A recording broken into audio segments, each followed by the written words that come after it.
खबरों के निष्पक्ष विश्लेषण के लिए सब्सक्राइब करें Jantantra TV and press the bell icon. Never miss any update. और चलिए छत्तीसगढ़ की बात करेंगे, जहां छत्तीसगढ़ में लाख की खेती को कृषि का दर्जा मिले, इसके लिए मुख्यमंत्री भूपेश बघेल ने सहमति दे दी है। मुख्यमंत्री ने कृषि, वन में और सहकारिता विभाग को लाख और इसके जैसे ही बाकी लाभकारी उपज को कृषि में शामिल करने का प्रस्ताव मंत्री परिषद की बैठक में रखने के लिए निर्देश दिए हैं।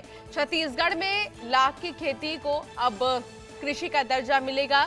मुख्यमंत्री भूपेश बघेल ने लाख की खेती को फायदेमंद बनाने के उद्देश्य से वन विभाग के जरिए इस संबंध में प्रस्ताव को उपयुक्त और किसानों के लिए लाभकारी मानते हुए सहमति दी है। मुख्यमंत्री ने प्रस्ताव को मंत्री परिषद की अगली बैठक में रखने के निर्देश दिए हैं। प्रदेश में लाख की खेती को कृषि का दर्जा मिलने से लाख उत्पादन से जुड़े किसानों को सहकारी समितियों से बाकी सुविधा मिलेगी।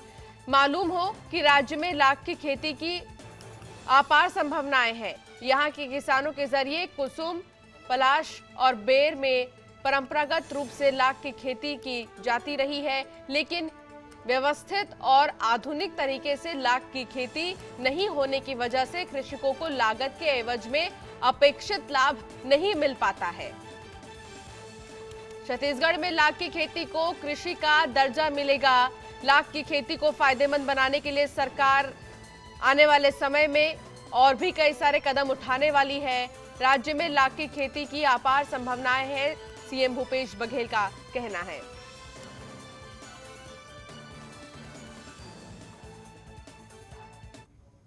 और मनमोहन निताम हमारे संवाददाता हमारे साथ जुड़ गए हैं ज्यादा बातचीत के लिए। मनमोहन, लाख की खेती को कृषि का दर्जा दिया जाएगा, इससे आने वाले समय में क्या फायदा लाख की खेती करने वालों को मिलेगा? ताजा जानकारी क्या मिल रही है?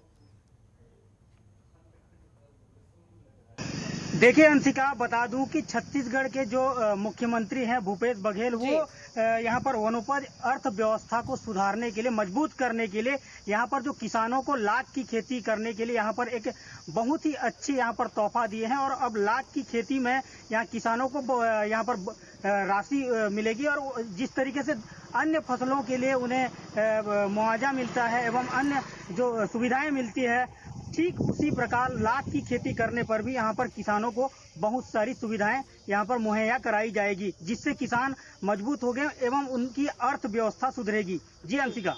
बिल्कुल मनमोहन, और जिस तरीके से हम देख रहे हैं कि किसान बहुत ज्यादा परेशान हुए हैं इस लॉकडाउन के दौरान, ऐसे समय में उनके लिए इस तरीके का ऐलान करना बहुत ही कारगर साबित होने वाला है। इन सब के बीच लगातार किसानों के लिए अलग अलग तरह की योजनाएं निकाली जा रही हैं। मनरेगा को लेकर क्या जानकारी मिल रही है? अब तक कितने लोग मनरेगा से जुड़ चुके हैं, कितने लोग काम कर रहे हैं? और जो मजदूर, प्रवासी मजदूर जो बाहर से आए थे, जिनके मन में सवाल ये था कि घर तो पहुंच जाएंगे लेकिन खाएंगे क्या, रोजगार क्या होगा, तो उनके लिए क्या उनसे बातचीत हुई है? आप ग्राउंड रिपोर्ट पर लगातार बने हुए हैं, उनका क्या कहना है? सरकार की तरफ से जो ऐलान किए जा रहे हैं, जो योजनाएं लागू की जा रही हैं, उससे वो कितने संतुष्ट हैं? देखिए अंशिका, छत्तीसगढ़ में कोरोना महामारी से इन दिनों जिस भयावह स्थिति बनी है, जिसे देखते हुए प्रदेश के मुखिया यहाँ पर मनरेगा योजना में भी यहाँ पर धड़ल्ले से काम हो रहा है और लोगों को यहाँ पर रोजगार मिल रही है और लोग यहाँ से मनरेगा में बढ़ चढ़ कर हिस्सा ले रहे हैं। बल्कि यहाँ पर जो मनरेगा का काम चल रहा है, वहाँ पर बाकायदा सोशल डिस्टेंसिंग का पालन करते हुए यहाँ पर लोग काम कर रहे हैं। और मैं बता दूं कि जो लाख की खेती से अब किसानों को लाभ मिलेगा और जो वनोपज व्यवस्था है वो यहाँ पर सुधरेगी, तो कहीं ना कहीं जो वनांचल क्षेत्र के किसान हैं उन्हें काफी यह लाभ मिलेगा। और मैं बता दूं कि यहाँ जो कोरोना संक्रमित बीमारी के चलते यहाँ पर लोग अपने घर से नहीं निकल रहे हैं, तो इस बीच जो गांव में ही मनरेगा का काम चल रहा है, जिसके कारण ग्रामीणों को वहां पर गांव में ही रोजगार मिल रही है, जिसके कारण वो यहाँ पर काफी लाभ ले रहे हैं और एवं उन्हें यहाँ पर जो आर्थिक उनकी स्थिति है वो यहाँ पर सुधरती दिख रही है।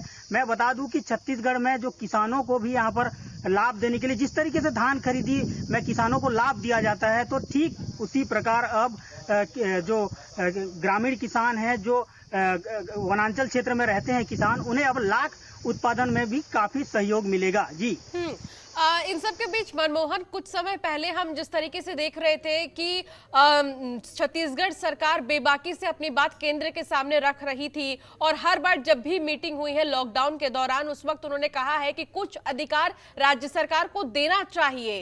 तो जिसके बाद केंद्र सरकार ने यह कह दिया था कि लॉकडाउन 4 में राज्य सरकारों के पास अधिकार होगा, वो जिस भी तरीके का फैसला ले वहां की जनता के लिए। तो ऐसे समय में लगातार ये जो योजनाएं निकाली जा रही हैं, जो प्रवासी मजदूरों के लिए किया जा रहा है, ये कहा जा सकता है कि ये केंद्र की दी गई छूट के चलते अब राज्य सरकारें खुले तरीके से अब योजनाएं लागू कर रही हैं और अपनी बातें जनता तक पहुंचा रही हैं और जनता इसका फायदा ले रही है। देखिए, केंद्र सरकार के द्वारा जो छूट दी गई है, छूट पे ही यहाँ पर राज्य सरकार जो व्यवस्था यहाँ पर मजबूत कर रही है और जो योजनाओं को जनता तक पहुँचाने के लिए यहाँ पर प्रदेश की सरकार महत्वपूर्ण भूमिका निभाते हुए लोगों को काफी यहाँ पर रोजगार मुहैया करा रही है। जिस तरीके से मनरेगा की बात करें तो मनरेगा योजना में यहाँ पर जो ग्रामीण अंचल के लोगों को यहाँ पर रोजगार मिल रहा है, तो वो कहीं ना कहीं वो कहीं अन्य क्षेत्र जाएंगे नहीं, क्योंकि उन्हें अपने गांव में ही रोजगार मिलेगा। तो जिस तरीके से यहाँ पर छूट मिली है, तो छूट का लाभ भी यहाँ पर ग्रामीणों को मिल रहा है और ग्रामीण अपने गांव में उन्हें रोजगार मिल रही है, जिसके कारण वो यहाँ पर गांव में ही संतुष्ट है। और मैं बता दूं कि जो प्रवासी मजदूर हैं गांव पहुंच रहे हैं, उन्हें 14 दिन के क्वारंटाइन के बाद, अगर वो क्वारंटाइन 14 दिन हो गया तो 14 दिन के बाद वो भी मनरेगा योजना से जुड़कर मनरेगा योजना का लाभ ले रहे हैं। जी, तो मतलब एक छत्तीसगढ़ सरकार की तरफ से बहुत अच्छी पहल की जा रही है उन लोग के लिए जो रोजगार को लेकर सबसे ज्यादा परेशान नजर आ रहे थे कुछ रोज पहले। बहुत बहुत शुक्रिया मनमोहन, तमाम जानकारी के लिए, तमाम बातचीत के लिए। खबरों के निष्पक्ष विश्लेषण के लिए सब्सक्राइब करें Jantantra TV and press the bell icon. Never miss any update.